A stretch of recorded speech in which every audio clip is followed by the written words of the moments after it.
PNC News First is presented by the Bank of Guam, the People's Bank. Pizza Hut, we're taking pizza to where it's never been before. Taco Bell, the only place where you live Moss. Colgate, the #1 brand recommended by dentists. And IT&D. PNC News First, broadcasting live in high definition from Tumon, Guam, on KEQI and KTGM, and on KPPI on Saipan. Here is your PNC News team. Half a day and good evening. You're watching PNC News First. We are live from the broadcast center at Aconta. I'm Jolene Tovis. Thanks for joining us. Topping our newscast tonight, the Liana Cabrera administration has confirmed that Samantha Brennan has voluntarily resigned as director of the Department of Corrections. Her resignation comes 3 days after Acting Department of Corrections Deputy Director Joseph Carbolito issued a memo to all prison staff advising them that he is now in charge of all prison operations. After the memo was leaked to the media yesterday, the administration issued a statement advising that Brennan was still DOC director, but she would be concentrating on hiring new correction officers for the island's understaffed prison. However, Brennan has now submitted her resignation effective immediately. Governor Liana Cabrera issued a statement thanking her, Sam, for her work and her tireless efforts on behalf of the men and women at DOC. Sam left the judiciary to serve in one of the toughest jobs in government. That willingness to serve, to give of yourself in the service of others is admirable, said the governor. I am deeply thankful for her work, especially in difficult times. Sam never broke faith with her belief that a small group of people could work to make things better for the community we love, Acting Governor Tenorio said. In other news, the Army Corps of Engineers today wrapped up their week-long survey of the structural integrity of the Guam Memorial Hospital. Before they left, they briefed GMH administrators and island leaders about what they found, and Lieutenant Governor Josh Tenorio said their preliminary estimate of the cost to make all the repairs needed is over $200 million. PNC's Kevin Kerrigan reports. In their briefing this morning, the Army Corps of Engineers identified a wide range of structural issues and other concerns, including a leaky roof, exterior window deficiencies, the lack of an essential emergency system, inadequate installation of a full sprinkler system, insufficient ventilation, and a deficient structural design. They reached no conclusions on whether it's worthwhile to repair all those issues. Lieutenant Governor Josh Tenorio said they will be preparing a report calculating the costs in the coming months. Throughout the month of December, they're going to be doing their cost estimates. I want to tell you, we have a very excellent team. These are the national experts in hospitals that were brought to Guam, and I expect that in the next few months, they'll give us a very detailed plan of action. The Lieutenant Governor said the concerns cited by the Army Corps of Engineers are the same concerns they all have.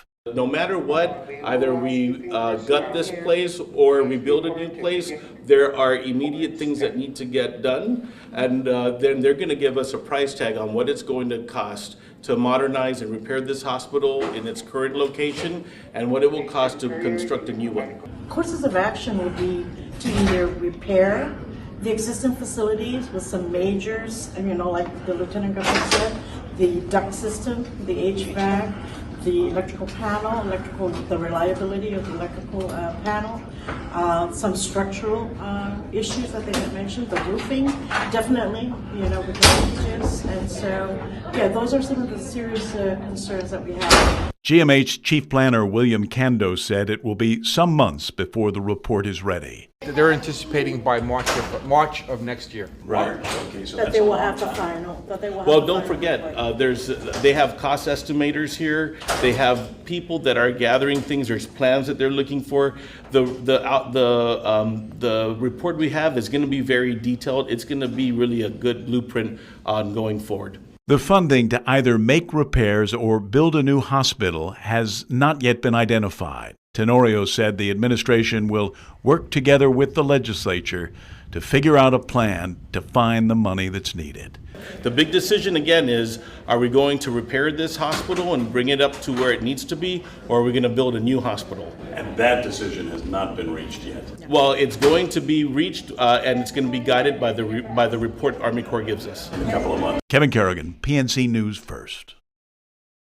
In other news, a Jonah resident has filed paperwork at the Guam Election Commission in an effort to start a recall petition against Jonah Mayor Jesse Blas.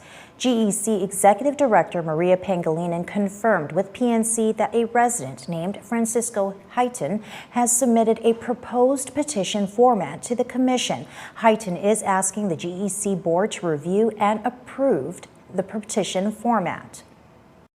An individual has filed with us a recall petition form that the commission will look at on Monday at the meeting 5:30. So based on what was submitted, the commission will look at it. There will be a format given back to the individual, and then he will be able to start collecting petitions off that. According to Pangilinan, there are currently 6 individuals who are eyeing the Jonah mayor seat. One of them is the individual who filed the recall petition at the commission. Pangilinan said after the GEC board approves the petition format, around 981 signatures of registered Jonah voters would have to be collected before an election could proceed. This represents 50% plus one of the total number of Jonah voters who voted in the last elections.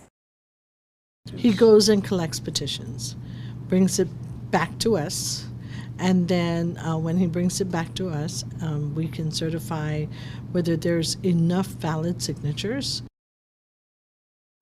Blas is currently detained and facing federal extortion and bribery charges.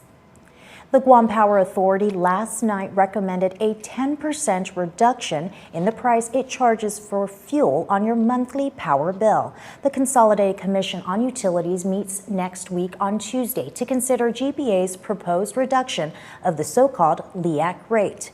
If they approve, it would take effect on February 1st, and monthly residential power bills could drop between $16 and $24. CCU member Simon Sanchez told K57's Patio Arroyo this morning that recent reductions in crude oil prices prompted the utility to lower the rate. The recommendation from management, and I believe the CCU will adopt this on Tuesday, is to reduce the LEAC from 15.4 cents a kilowatt hour to 13.8. It'll produce about a 6% reduction in your bill. So if you're using 1,000 kilowatt hours, it's about $16 a month. If you're using 1,500, that'll be about $24 a month. If the CCU signs off on GPA's recommendation, the proposed reduction goes on to the Public Utilities Commission for final approval. Turning our eye to crime, wanted fugitive Liana Cabrera is speaking out and wants to set the record straight, telling PNC in an exclusive interview that an assertion made to the court by the Attorney General's office was a lie. Here's more. Last July, prosecutor Jeremy Kemper told Superior Court Judge Anita Socola that Liana Cabrera had been apprehended by the FBI in Texas based on information he had at the time. Cabrera, who is one of 13 defendants indicted in the DOC contraband conspiracy case, says that Kemper's statement is not true. I asked him why did he say that the FBI had picked me up, right? Because it seemed like he was aiding and abetting my whereabouts, and he didn't respond. He told me that he was unable to talk to me. All right. But no, I have never been picked up from the FBI. So where did he get his information from? She says that she believes Kemper may have based the assertion on claims made by Troy Torres on his website, which she says indicated that the FBI was going to pick her up, adding that she believes the AG wanted to incite fear. There's like 3 reasons why I would think that. My first reason was I assumed that, they said that was because they wanted to scare the rest of the defendants into signing a plea agreement, letting them believe that they got me, right? And if they don't, and that I would, I'm going to work and cooperate with them, which is which is crazy because I don't know any of those the people that is involved in that case except for Roxanne Hoko. My second one is because as long as I'm in custody or whatever, right, by the feds, they can go ahead and close the case because it'll be hard for them to sentence the rest of the individuals without my presence. Now she is speaking up, saying she is tired of the lies and believes the AG should be held responsible for misleading the court. I just really want them to know that I was never picked up from the feds, you know.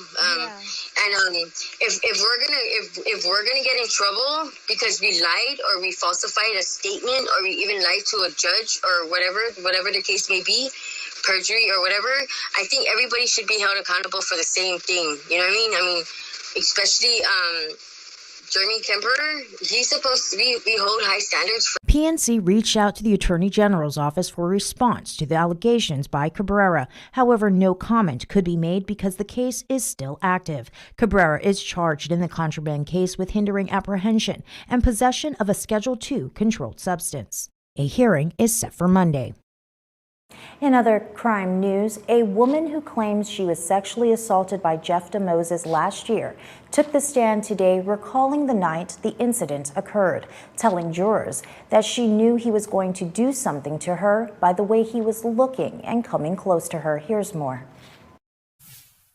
But was it rape or was the sex consensual? Intending to prove the latter, Jeff DeMoses' attorney, John Morrison, painted a picture for jurors through the cross-examination of the woman who says she was raped twice by Moses in the jungle along Route 3 in Dedido. Morrison's line of questioning centered around the two sexual encounters and the events leading up to her walking on the road that night. The woman testified that she arrived at work that day for her shift at 4:45 p.m. and was scheduled to work till 11 p.m. that night. When she arrived, her aunt was there to repossess the vehicle the woman had been driving, taking the keys and $225, leaving the woman without transportation. While her boyfriend was supposed to pick her up from work, she says that she got off early and could not reach her boyfriend or family members. Still heated from the encounter with her aunt, the woman said she decided to walk home to her apartment in Dedido. The route took her through the NCS road where she encountered Moses, who asked her for a lighter.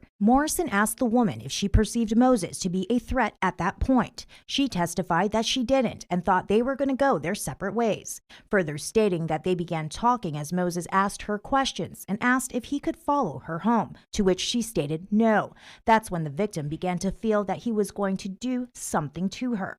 Morrison pointed out that the woman followed Moses into the jungle, which was about 10 feet from the road where cars were passing by, further pointing out that she removed her pants. The woman stated that she did so because Moses was attempting to remove them, saying, "I told him I will be the one to take them off." Morrison stressed in his line of questioning that the woman did not attempt to run to the road for help during the two sexual assaults, alluding to it being consensual. In keeping with crime, a man is behind bars after authorities were alerted to a package containing 5 pounds of methamphetamine. A court complaint states that the package was sent from Las Vegas, which is commonly referred to as a source state, and was intended to be delivered to a home in Tamuning. The package was flagged at the Barragata Post Office, which prompted United States Postal Inspection Service officers to call for a drug detection canine to sniff the package. Receiving a positive confirmation from the canine, the package was opened and 2,282 grams of ice was discovered.